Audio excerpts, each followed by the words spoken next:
teman-teman, perkenalkan nama saya Yasinta Pramita Soo dari kelas 1B Prodi UPW dengan NIM 2123782037. Di sini saya akan menampilkan sila Pancasila yang bertentangan dengan kelima sila.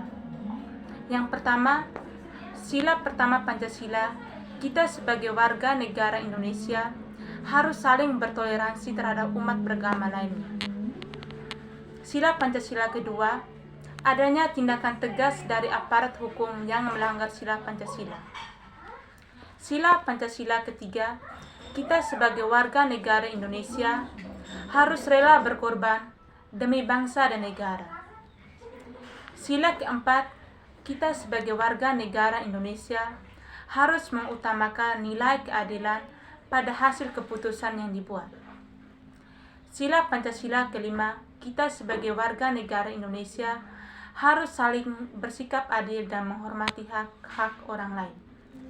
Sekian dan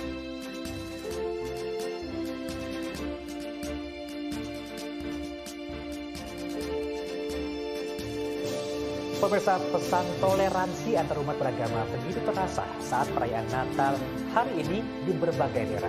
Di Banyuwangi, petugas kepolisian yang berpatroli mengamankan gereja, mendapatkan bunga dan kue dari para jemaat. Sementara pasangan suami istri yang beragama Islam di Solo berdandan ala Sinterklas untuk memberikan hadiah kepada sejumlah anak yatim yang merayakan Natal.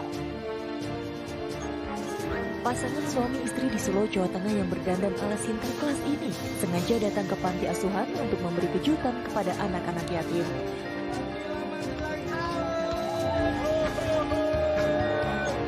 Mereka sangat senang karena mimpi bertemu Sinterklas akhirnya terwujud.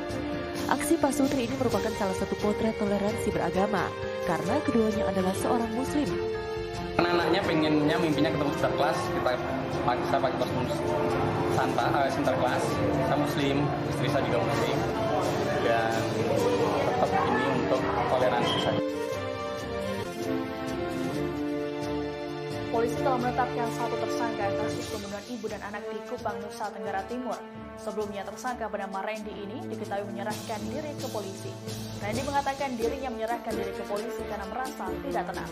Hal ini disampaikan oleh Kabid Humas Polda NTT Kombes Pol Rishian Krishna seperti dikutip dari kompas.com. Rishian mengatakan sebelum menyerahkan diri, Randy selalu merasa gelisah hingga tak bisa tidur. Hal ini yang membuat Randy dengan sukarela datang ke Ditreskrimum Polda NTT bersama keluarganya pada Kamis 2 Desember. Randy jadi tersangka karena menghabisi nyawa Astri Manafe berusia 30 tahun dan anaknya Lail Makabe berusia 1 tahun.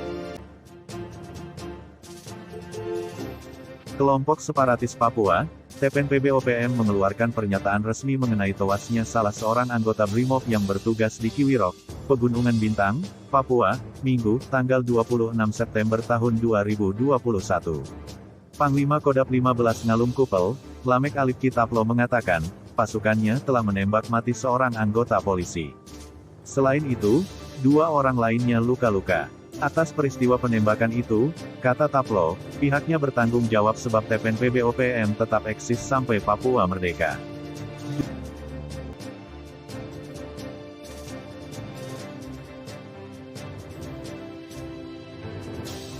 Dewan Perwakilan Daerah akan mengupayakan musyawarah mufakat dalam pemilihan pemimpin MPR.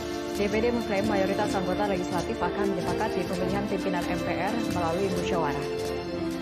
Ketua DPD Irman Gusman menjelaskan DPD telah melakukan lobi dan pendekatan ke Koalisi Indonesia Hebat dan Koalisi Partai Pendukung Prabowo untuk memperjuangkan pemilihan pimpinan MPR melalui musyawarah dan bukan melalui voting. Irman mengaku belum menyiapkan nama untuk diajukan untuk menduduki kursi pimpinan MPR. Ketua DPD menjamin tidak akan melakukan aksi walkout jika opsi musyawarah yang diajukan DPD tidak diterima.